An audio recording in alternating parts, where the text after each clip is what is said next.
Nel corso della conferenza stampa di oggi, Don Alessandro Damiano ha presentato un suo scritto sul Rosario Livatino Martire, coautore anche Lilli Genco, che racconta la figura del Beato Livatino e le sue gesta in maniera semplice. Il testo è rivolto agli alunni delle scuole elementari e medie, dal titolo Rosario Livatino, una lezione del giudice ragazzino. È un testo scritto semplice che serve ai ragazzi per lanciare loro un messaggio di Livatino Martire come indirizzo anche per la loro vita futura. Don Damiano, parliamo di questa pubblicazione, del messaggio che si vuole inviare ai bambini, ai più piccoli, attraverso i docenti, perché l'albero si addrizza, come diceva lei, quando è ancora verde. Sì, è stata un'idea che è maturata spontaneamente. Ma l'eredità di Rosario Livatino è un'eredità importante, che non è fatta di cose, ma è fatta di un patrimonio culturale e un patrimonio spirituale.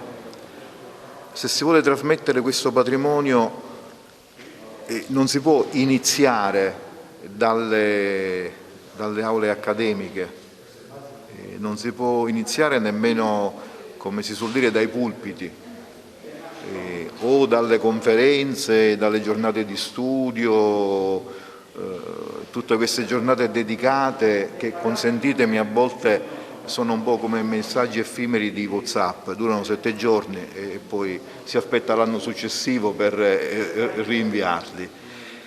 Allora si è pensato ai bambini, si è pensato ai ragazzi, nel caso del testo di cui si è parlato prima, ragazzi delle scuole medie. E si tratta di un racconto in cui sono coinvolti 2 ragazzi di scuole medie, invitati dal loro professore a fare una ricerca su questo giudice, e da lì inizia tutta una storia con delle scoperte progressive, con un coinvolgimento particolare dei ragazzi, di cui adesso non dico di cosa si tratta ovviamente, no? Però penso che sia un bel modo di raccontare la vicenda umana, professionale, spirituale di Rosario Livatino, e lì, come è stato ricordato da Musica Marciante, e lì continuare a seminare semente buona. E quale terreno migliore se non quello dei ragazzi di quell'età, che avranno tempo e modo di portare frutto ciascuno secondo la propria misura. Livatino è il primo magistrato martire che viene beatificato. Sicuramente è un fatto prestigioso anche per la Chiesa agrigentina. È un fatto importante per la Chiesa agrigentina. Io non parlerei di prestigio. Il prestigio a volte può essere barocco, può essere patinato, no, è una testimonianza che impegna a far sì che non rimanga isolata, ma che per davvero possa diventare patrimonio comune per tutta la comunità dei credenti, per tutti i battezzati, per coloro che sono impegnati nelle attività professionali, per coloro che siamo impegnati nel servizio alla Chiesa e agli uomini, perché le cose non si potrebbero distinguere, non si possono distinguere. E quindi è un impegno, direi più che un prestigio, perché se rimane da solo facciamo le giornate come prima, insomma.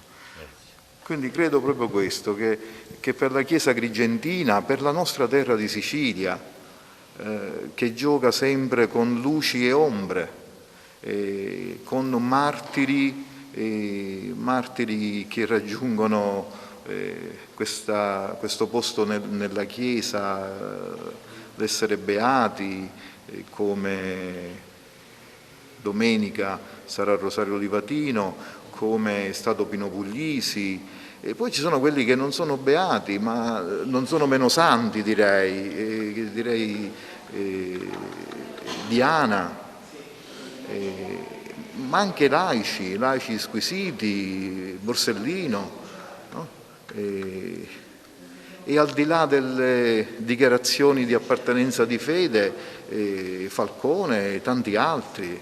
Cioè, questa terra di Sicilia ha dato tanti martiri, se leghiamo il martirio all'effusione del sangue.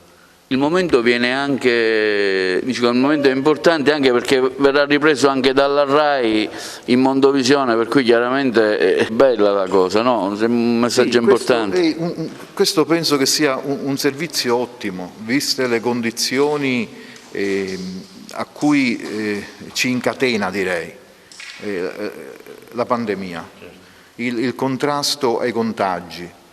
Voi sapete come me, meglio di me, che la curva dei contagi è incontrollabile, cioè a che sono pochi, a che sono tanti, neppure ci si spiega perché avviene a volte. Quindi le regole sono quelle che sono. La giornata del 9 maggio si pone in piena continuità con quella svolta potente che ha dato Giovanni Paolo II. E allora il servizio della RAI ci permetterà a tutti di poter partecipare a questo evento in una comunione spirituale che lega tutti al di là dell'essere presenti nello stesso luogo.